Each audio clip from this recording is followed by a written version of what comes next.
Hello friends, good afternoon. कैसे हो? I hope कि आप लोग अच्छे ही होंगे। सो फ्रेंड्स, इस वीडियो में हम लोग सॉल्व करेंगे कला वर्ग का प्रैक्टिस सेट। पूरे 50 प्रश्नों को हम लोग इस प्रैक्टिस सेट में सॉल्व करेंगे। अगर आप लोग पिछली प्रैक्टिस सेट की वीडियोस नहीं देखे हैं तो आप लोग प्ले लिस्ट में जाके देख सकते हैं। प्ले लिस्ट में आपको बीएड एंट्रेंस एग्जाम का प्रीवियस ईयर पेपर भी मिल जाएगा 2012 से लेकर 2020 तक। इन पेपर्स की पीडीएफ चाहिए तो आप लोग हमारे टेलीग्राम चैनल से ज्वाइन हो सकते हैं।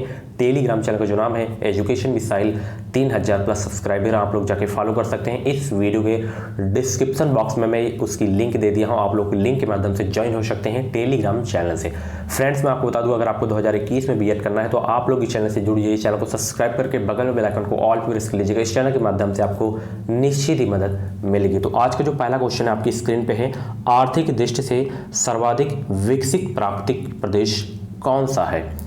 लास्ट में आप लोग 50 क्वेश्चंस में जितने भी स्कोर आपके हुए तो आप लोग नाम स्कोर जरूर बताया करें। तो जल्दी से बताइए, आर्थिक दृष्टि से सर्वाधिक विकसित प्राकृतिक प्रदेश कौन सा है? तो वो प्रदेश है आपका पश्चिमी यूरोपीय प्रदेश। ऑप्शन जो है सी करेक्ट होगा इस क्वेश्चन का राइट आंसर। और अपने बगल में आप लोग पेन कॉपी जरूर रखा करें जब भी आप लोग मेरी वीडियो देखा करें, ठीक है। विश्व के अधिकांश सक्रिय ज्वालामुखी पाए जाते हैं, कहाँ पे पाए जाते हैं सक्रिय ज्वालामुखी? तो वो पाए जाते हैं नवीन मोड़दार पर्वतीय क्षेत्रों में जो है सक्रिय ज्वालामुखी पाए जाते हैं। तो ऑप्शन जो है सी करेक्ट होगा इस क्वेश्चन का राइट आंसर। महमूद गजनवी का दरबारी इतिहासकार कौन था? जल्दी से बताएं, महमूद गजनवी का दरबारी इतिहासकार कौन था? तो फिरदौसी थे महमूद गजनवी के दरबारी इतिहासकार। ऑप्शन जो है सी करेक्ट होगा इस क्वेश्चन का राइट आंसर। कांग्रेस का शूरत विभाजन किस वर्ष हुआ? पहले बात तो आप लोग इसमें डबल स्टार लगा लीजिए, बहुत इंपॉर्टेंट क्वेश्चन है। कांग्रेस का शूरत विभाजन या अधिवेशन किस वर्ष हुआ था? तो ये हुआ था 1907 ईस्वी में। ऑप्शन जो है सी करेक्ट होगा इस क्वेश्चन का राइट आंसर। अगला प्रश्न, भारतीय राष्ट्रीय कांग्रेस की स्थापना के समय भारत का गवर्नर जनरल कौन था? जल्दी से बताइए, भारतीय राष्ट्रीय कांग्रेस की स्थापना के समय भारत का गवर्नर जनरल कौन था?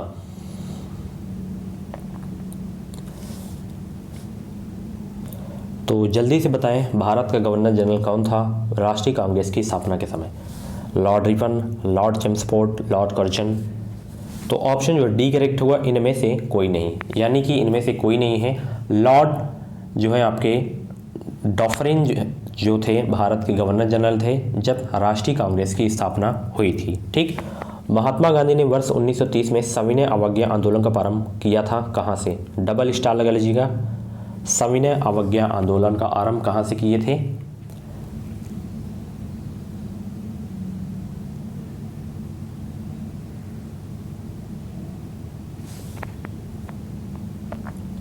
तो ये सविनय अवज्ञा आंदोलन का आरंभ किए थे दांडी से। ऑप्शन जो है बी करेक्ट होगा इस क्वेश्चन का राइट आंसर। अगला, निम्नांकित जोड़ों में से किसका सुमेल है? किसका सुमेल है निम्नांकित जोड़ों में से? तो खजुराहो की मंदिर का निर्माण चंदेल शासकों द्वारा करवाया गया था, ठीक है। ऑप्शन जो है सी करेक्ट होगा इस क्वेश्चन का राइट आंसर, बाकी गलत दिए गए हैं, ठीक है। अगला यहाँ पे देख सकते हैं, निम्न में से कौन सी संस्था नहीं है? शासन प्रणाली या विवाह अपराधी दल, इनमें से कोई नहीं। कौन सी संस्था नहीं है ये आपको बताना है। तो अपराधी दल जो है आपका संस्था नहीं है। ऑप्शन जो है सी करेक्ट होगा इस क्वेश्चन का राइट आंसर। अगला प्रश्न, एक समूह जिससे तुलना करके हम अपनी परिस्थिति की परख करते हैं वह कहलाता है, वह क्या कहलाता है? तो वह कहलाता है संदर्भ समूह। ऑप्शन जो है डी करेक्ट होगा इस क्वेश्चन का राइट आंसर। अगला प्रश्न, निम्नलिखित में से कौन सा मद भारत के संविधान की समवर्ती सूची में है? उस मद का बताएं, नाम क्या होगा? तो जनसंख्या नियंत्रण और परिवार नियोजन जो है संविधान की समवर्ती सूची में है। ऑप्शन जो है ए करेक्ट होगा इस क्वेश्चन का राइट आंसर। अगर आपको मेरा वीडियो हेल्पफुल लगा करे तो आप लोग प्लीज़ वीडियो को लाइक ज़रूर कर दिया करें। अगला प्रश्न यहाँ पे देख सकते हैं, भारतीय संविधान के अनुच्छेद 352 के अनुसार राष्ट्रीय आपात की घोषणा निम्नलिखित में से किन परिस्थितियों में की जा सकती है? इंपॉर्टेंट क्वेश्चन है आपके एग्जाम के लिए। तो उस परिस्थिति का नाम बताएं जब अनुच्छेद 352 के अनुसार राष्ट्रीय आपात की घोषणा की जाती है। तो कब की जा सकती है? युद्ध हो, या तो वराह आक्रमण हो जाए, या तो सशस्त्र विद्रोह हो जाए, तभी अनुच्छेद 352 के अनुसार राष्ट्रीय आपात की घोषणा राष्ट्रपति के द्वारा की जाती है। ऑप्शन जो डी करेक्ट होगा इस क्वेश्चन का राइट आंसर।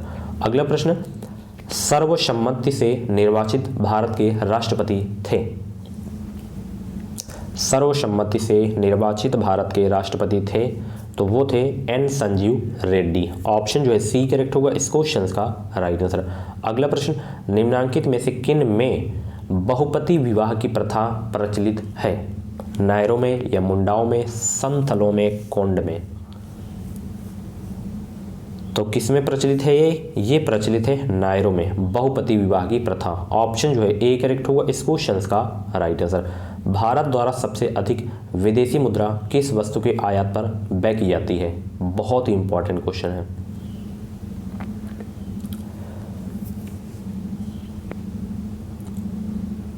तो सबसे ज़्यादा किस पर व्यय की जाती है ये आपको बताना है, पेट्रोलियम पदार्थ पर। ऑप्शन जो है ए करेक्ट होगा इस क्वेश्चन का राइट आंसर। सबसे अधिक विदेशी मुद्रा इसी पर व्यय की जाती है।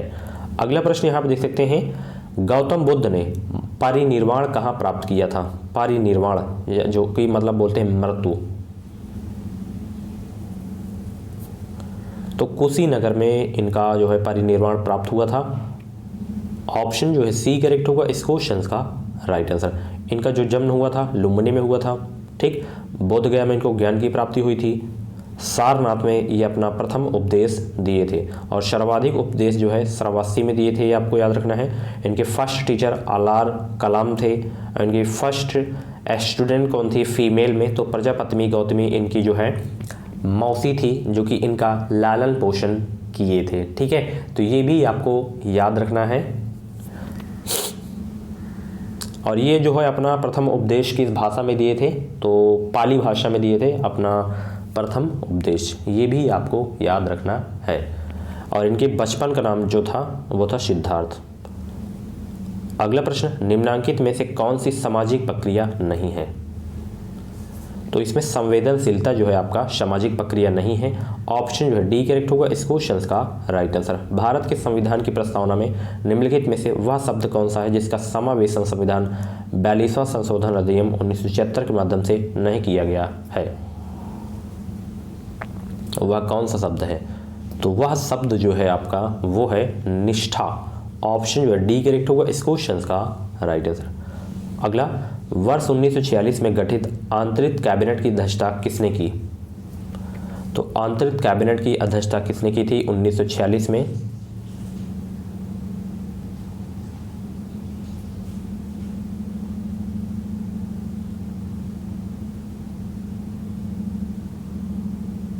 तो वो किए थे जवाहरलाल नेहरू। ऑप्शन जो है बी करेक्ट होगा इस क्वेश्चन का राइट आंसर। ओके। अगला, किस बैंक द्वारा किसानों को दीर्घकालीन वित्तीय सहायता प्रदान की जाती है? उस बैंक का नाम बताएं।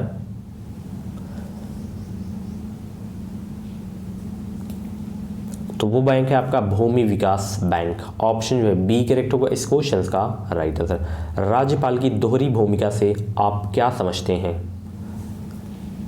तो राज्यपाल की दोहरी भूमिका से हम ये समझते हैं संवैधानिक शासन और केंद्र का एजेंट, यही दोहरी भूमिका से समझते हैं। ऑप्शन जो है आपका डी करेक्ट होगा इस क्वेश्चन का राइट आंसर। अगला प्रश्न, निम्नलिखित में से कौन सा कथन टाइगा प्रदेश के संबंध में सत्य है? तो यह प्रदेश यूरेशिया और उत्तर अमेरिका में 45 डिग्री से 70 डिग्री उत्तरी अक्षांशों के बीच एक चौड़ी पट्टी के रूप में विस्तृत है। ये आपका जो है कथन सही है। इस प्रदेश की वनस्पति कोणधारी या शंकुधारी वन है, ये भी कथन सही है। लकड़ी काटना इस प्रदेश का मुख्य व्यवसाय है, ये भी सही है। यानी कि तीनों आपके जो कथन है वो सही होंगे। ऑप्शन जो डी करेक्ट होगा इस क्वेश्चन का राइट आंसर। राष्ट्रपति द्वारा प्रवर्तित अध्यादेश है। तो राष्ट्रपति द्वारा जो है प्रवर्तित अध्यादेश है वो है संसद के पुनः एकत्र होने पर उसके सम्मुख अवश्य रखा जाना चाहिए, यही इसका क्या है अध्यादेश। अगला प्रश्न, अंत्योदय कार्यक्रम का मुख्य उद्देश्य क्या था? तो अंत्योदय कार्यक्रम का जो मुख्य उद्देश्य था वो था गरीबों में सबसे अधिक गरीबों की मदद करना। ऑप्शन जो है सी करेक्ट होगा इस क्वेश्चन का राइट आंसर। अगला प्रश्न आप लोग यहाँ पे देख सकते हैं, जब कन्या का पिता अपनी पुत्री को किसी पुरोहित को उपहार में दे दे तो उसे क्या कहा जाता है? तो उसे कहा जाता है देव विवाह। ऑप्शन जो है ए करेक्ट होगा इस क्वेश्चन का राइट आंसर। अगला प्रश्न, शेर शाह के बहुराजस्व व्यवस्था के संदर्भ में क्या सही नहीं है? तो भूराजस्व की दर का उपज का 1/6 भाग तय किया गया है, ये जो है भूराजस्व व्यवस्था के संदर्भ में सही नहीं है। तो ऑप्शन जो है डी करेक्ट होगा इस क्वेश्चन का राइट आंसर। पृथ्वी के कोर में किस तत्व की प्रधानता होती है? इंपॉर्टेंट लिख लीजिएगा। तो किस तत्व की प्रधानता होती है पृथ्वी के कोर में, उस तत्व का नाम बताएं। तो वो जो तत्व है आपका वो है लोहा एवं निकेल की प्रधानता अधिक होती है पृथ्वी के कोर में। ऑप्शन जो है डी करेक्ट होगा इस क्वेश्चन का राइट आंसर। 19वीं सदी के उत्तरार्ध में नव हिंदूवाद के सर्वश्रेष्ठ प्रतिनिधि थे, कौन थे? तो वो थे स्वामी विवेकानंद। ऑप्शन जो है बी करेक्ट होगा इस क्वेश्चन का राइट आंसर। अशोक के शिलालेखों की क्या लिपि है? बहुत इंपॉर्टेंट क्वेश्चन है, इंपॉर्टेंट लिख लीजिएगा आप लोग। तो अशोक के शिलालेखों की लिपि क्या थी? वो थी ब्राही। ऑप्शन जो है बी करेक्ट होगा इस क्वेश्चन का राइट आंसर, ब्राही लिपि। वायुमंडल मुख्यतः गर्म होता है, क्यों?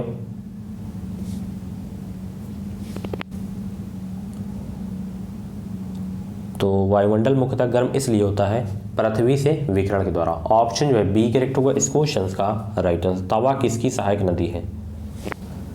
जल्दी से बताइए, तवा किसकी सहायक नदी है? तो ये नर्मदा नदी की सहायक नदी है तवा। ऑप्शन जो है ए करेक्ट होगा इस क्वेश्चन का राइट आंसर। हम्पी के विट्ठल स्वामी मंदिर का निर्माण किसने कराया था? तो हम्पी के विट्ठल स्वामी मंदिर का निर्माण कराया गया था कृष्णदेव राय ने। ऑप्शन जो है सी करेक्ट होगा इस क्वेश्चन का राइट आंसर। कृष्णदेव राय के द्वारा जो है विट्ठल स्वामी मंदिर का निर्माण कराया गया था। अगला प्रश्न, रुपए के अवमूल्यन का संकल्पित लक्ष्य क्या है? काफ़ी अच्छा क्वेश्चन है। तो इसका जो संकल्पित लक्ष्य है वो है, यानी कि जितने ऑप्शन में दिए गए हैं, जैसे निर्यात को बढ़ावा देना, विदेशी विनिमय की प्राप्ति, बढ़ते आयात को रोकना, ये तीनों इसका संकल्पित लक्ष्य है अवमूल्यन का। ऑप्शन जो है डी करेक्ट होगा इस क्वेश्चन का राइट आंसर। एग्जाम में अगर पूछा जाए कि अभी तक अवमूल्यन कितनी बार किया गया है, रुपए का अवमूल्यन कितनी बार किया गया, तो मात्र 3 बार किया गया है, ये भी आपको याद रखना है। अगला प्रश्न, भारत और चीन की उत्तर पूर्वी सीमा का सीमांकन कौन सी रेखा करती है? बच्चों वाला प्रश्न है, तो वो है मैकमोहन रेखा। ऑप्शन जो है बी करेक्ट होगा इस क्वेश्चन का right answer. Red Cliff Bharat और पाकिस्तान, ठीक है, ये भारत और अफगानिस्तान के बीच की सीमा रेखा है, डोरन रेखा कहलाती है। अगला प्रश्न, किस पंचवर्षीय योजना का मुख्य उद्देश्य आर्थिक आत्मनिर्भरता था? उस पंचवर्षीय योजना का नाम बताएं। तो वो थी आपकी पंचवर्षीय योजना चतुर्थ योजना, जिसका जो मुख्य उद्देश्य था आर्थिक निर्भरता। ऑप्शन जो है डी करेक्ट होगा इस क्वेश्चन का राइट आंसर। वह विचारक जिसने राजनीति को दर्शन अनुसार समझने का प्रयास किया था वो कौन है? तो वो है प्लेटो। ऑप्शन जो है बी करेक्ट होगा इस क्वेश्चन का राइट आंसर। निम्नलिखित विचारक समूह आदर्शवादी है। विचारक समूह आदर्शवादी कौन सा है? तो वो है कांट तथा हीनल। ऑप्शन जो है डी करेक्ट होगा इस क्वेश्चन का राइट आंसर। संप्रभुता के सिद्धांत का निम्नलिखित में से किसके उत्थान में ऐतिहासिक संबंध है? तो इसका जो संबंध है निरंकुश राजतंत्र से है। ऑप्शन जो है बी करेक्ट होगा इस क्वेश्चन का राइट आंसर। अगला प्रश्न, एकत्व कानूनी संप्रभुता की निम्न एक विशेषता नहीं है, तो कौन सी नहीं है? वो है पृथक्करणित्व। ऑप्शन जो है बी करेक्ट होगा इस क्वेश्चन का राइट आंसर। अगला प्रश्न, रेडक्लिफ ब्राउन ने लघु समुदाय की किन विशेषताओं का उल्लेख किया है? किन विशेषताओं का उल्लेख किया है? तो भिन्नता एवं लघुता, स्वावलंबन, समझीता, ये तीनों विशेषताओं का उल्लेख किए हैं रेडक्लिफ ब्राउन ने। ऑप्शन डी करेक्ट होगा इस क्वेश्चन का राइट आंसर। ज़्यादातर जो उपर्युक्त तो सभी वाले ऑप्शन रहते हैं ना, सही रहते हैं, 99% जो है वो ऑप्शन सही रहते हैं। अगला प्रश्न, सिमिल ने समूह के निम्न में से किस रूप का वर्गीकरण किया है? किस रूप का वर्गीकरण किया है सिमिल ने? तो वो किए हैं स्थायी एवं अस्थायी रूपों का वर्गीकरण। ऑप्शन जो है बी करेक्ट होगा इस क्वेश्चन का राइट आंसर। अगला प्रश्न, समाज में पाई जाने वाली सावयवी एकता तथा यांत्रिक एकता का अंतर प्रकार्यात्मक स्तर पर किस समाजशास्त्री ने स्पष्ट किया है? उस समाजशास्त्री का नाम दे सकते हैं, तो वो समाजशास्त्री हैं इमाइल दुर्खीम का। ऑप्शन जो है बी करेक्ट होगा इस क्वेश्चन का राइट आंसर। अगला प्रश्न, वे नेता जो अपने कर्मचारियों की आवश्यकता से लगाव महसूस करते हैं, टीम कार्य के निर्माण की चेष्टा करते हैं, मनोवैज्ञानिक समर्थन देते हैं, निम्न में से क्या कहते हैं? तो उसे कहते हैं दूसरों का ध्यान रखने वाला नेता।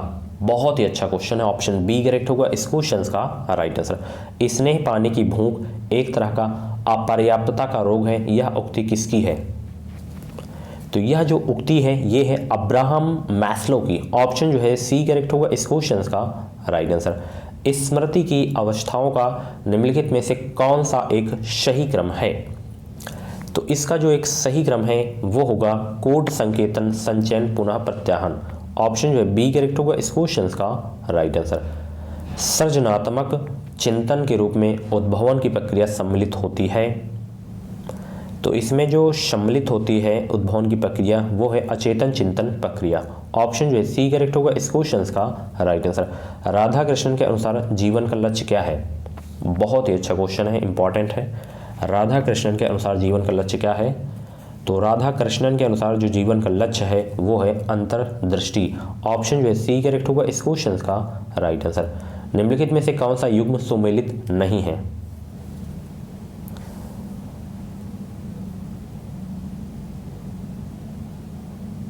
तो वेदांत, दर्शन और क्षणिकवाद यहाँ पे सुमेलित नहीं होगा। ऑप्शन जो है बी करेक्ट होगा इस क्वेश्चन का राइट आंसर। ठीक है, जैसे जैन धर्म में कैवल की प्राप्ति हुई थी, तो ये सब इसी तरह से संबंध है। अगला प्रश्न, बुद्धि में ऐसा कुछ नहीं है जो कि पहले संवेदनाओं में नहीं था, सिवाय स्वयं बुद्धि के उपरोक्त कथन किसके ज्ञान सिद्धांत का संकेत करती है? तो ये संकेत करती है लॉक का। ऑप्शन जो डी करेक्ट होगा इस क्वेश्चन का राइट आंसर। सुमेलित करना है आपको इसमें सूची फर्स्ट से सूची सेकंड में। यहाँ पे कुछ दार्शनिक हैं, यहाँ पे कुछ सिद्धांत हैं, कौन सा किसका जोड़ा बनेगा आपको बताना है। तो बर्कले दार्शनिक का सिद्धांत क्या है? संशयवाद। वोम का आत्मनिष्ठ प्रत्ययवाद। कांट का ये बिल्कुल सीधा ही सीधा चला जाएगा, तो ऑप्शन जो है ए करेक्ट होगा इस क्वेश्चन का राइट आंसर। अगला प्रश्न, जाते जाते खतरनाक वाला प्रश्न से हम लोग मिल के जा रहे हैं। सत्यमेव जयते वर्णित है किसमें से? अगर आप लोग मेरी हिस्ट्री वाली क्लास देखे होंगे या आप लोग मुझे डेली फॉलो करते हैं तो ये क्वेश्चंस तो आप लोग परिचित होंगे। अब बहुत ही खतरनाक प्रश्न है ये। सत्यमेव जयते वर्णित है मुंडको उपनिषद से। ऑप्शन जो है ए करेक्ट होगा इस क्वेश्चन का राइट आंसर। तो फ्रेंड्स ये थे कला वर्ग के top 50 questions. Same to same आपके एग्जाम का जो पैटर्न रहेगा इसी तरह रहेगा। अगर आप लोग ऐसी ही डेली प्रैक्टिस मेरे साथ करते रहेंगे तो अच्छा खासा आप लोग एग्जाम में स्कोर करके आएंगे, गारंटी के साथ मैं कहता हूं आप लोगों को। मिलते हैं बेहतरीन अगली क्लास में, तब तक के लिए इस वीडियो को लाइक और शेयर करना आपका काम है। Thank you. चैनल से अभी तक आप जुड़े नहीं हो तो प्लीज़ चैनल को सब्सक्राइब करके बगल में बेल आइकन को ऑल पे प्रेस कर लीजिएगा, ताकि हर एक वीडियो को नोटिफिकेशन आपको समय समय से मिलता रहे। Thank you.